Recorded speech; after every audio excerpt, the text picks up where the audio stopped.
എല്ലാവർക്കും നമസ്കാരം. ഇന്ന് നമുക്ക് വളരെ എളുപ്പത്തിൽ ഒരു ജ്യൂസ് ഉണ്ടാക്കുന്നത് എങ്ങനെയാണെന്ന് നോക്കാം.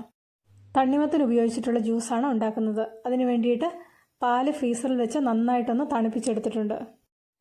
അധികം തണുക്കാത്ത പാലാണെങ്കിൽ കുറച്ച് ഐസ് ക്യൂബ്സ് ഇട്ട് കൊടുത്താൽ മതി. ഞാനിവിടെ ഐസ് ക്യൂബ്സ് ചേർത്ത് കൊടുക്കുന്നില്ല. ഇവിടെ ഒരു തണ്ണിമത്തൻ എടുത്തിട്ടുണ്ട്. ഇത് മുറിച്ച് ഇതിൻ്റെ കുരുവൊക്കെ ഒന്ന് കളഞ്ഞെടുക്കാം. തണ്ണിമത്തൻ മുറിച്ച് കുരുവൊക്കെ കളഞ്ഞ് ഒരു ബൗളിലാക്കി വെച്ചിട്ടുണ്ട്. ഈ ഒരു ജ്യൂസ് ഉണ്ടാക്കുന്നതിന് പ്രത്യേകിച്ച് അളവൊന്നുമില്ല. ഓരോരുത്തരുടെയും ഇഷ്ടത്തിനനുസരിച്ച് ഓരോ കാര്യങ്ങളും ചേർത്ത് കൊടുക്കാം. കുരു കളഞ്ഞ തണ്ണിമത്തൻ മിക്സിയിൽ നന്നായിട്ടൊന്ന് അടിച്ചെടുത്തിട്ടുണ്ട്.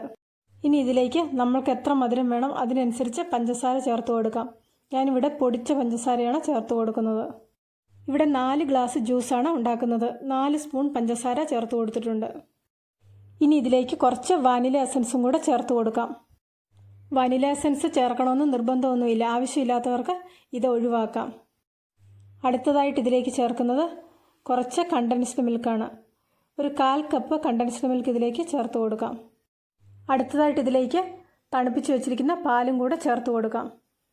പാല് ചേർത്തതിന് ശേഷം ഇത് മിക്സിയിൽ നന്നായിട്ടൊന്ന് കറക്കിയെടുക്കാം. ഇപ്പോൾ ഇവിടെ നല്ല ടേസ്റ്റി ആയിട്ടുള്ള ജ്യൂസ് റെഡി ആയിട്ടുണ്ട്. എല്ലാവരും ഒരു പ്രാവശ്യം ഇതുപോലെയൊന്ന് ഉണ്ടാക്കി നോക്കണം. തീർച്ചയായിട്ടും നിങ്ങൾക്കിത് ഇഷ്ടപ്പെടും. കുട്ടികൾക്കൊക്കെ ഉണ്ടാക്കി കൊടുക്കുകയാണെങ്കിൽ അവരെ വീണ്ടും വീണ്ടും ഇതുപോലെ ഉണ്ടാക്കി കൊടുക്കാൻ വേണ്ടി ആവശ്യപ്പെടും. അത്രയ്ക്ക് ടേസ്റ്റാണ് ഈ ജ്യൂസിന്. ഇന്നത്തെ ഈ ജ്യൂസിൻ്റെ റെസിപ്പി ഇഷ്ടപ്പെട്ടെങ്കിൽ ലൈക്ക് ചെയ്യാനും ഷെയർ ചെയ്യാനും നിങ്ങളുടെ അഭിപ്രായങ്ങൾ അറിയിക്കാനും മറക്കണ്ട. ഇതുവരെ ഈ ചാനൽ സബ്സ്ക്രൈബ് ചെയ്തിട്ടില്ലെങ്കിൽ സബ്സ്ക്രൈബ് ചെയ്ത് റൈറ്റ് സൈഡിലായിട്ട് വരുന്ന ബെല്ലൈക്കണും കൂടി ഒന്ന് ആക്ടിവേറ്റ് ആക്കി ഓൾ എന്ന ഓപ്ഷൻ ഒന്ന് ക്ലിക്ക് ചെയ്യണം. എങ്കിൽ മാത്രമേ ഞാനിടുന്ന ഓരോ വീഡിയോയുടെയും നോട്ടിഫിക്കേഷൻ നിങ്ങൾക്ക് അപ്പോൾ കിട്ടുകയുള്ളൂ. പുതിയൊരു വീഡിയോയുമായിട്ട് വീണ്ടും കാണാം.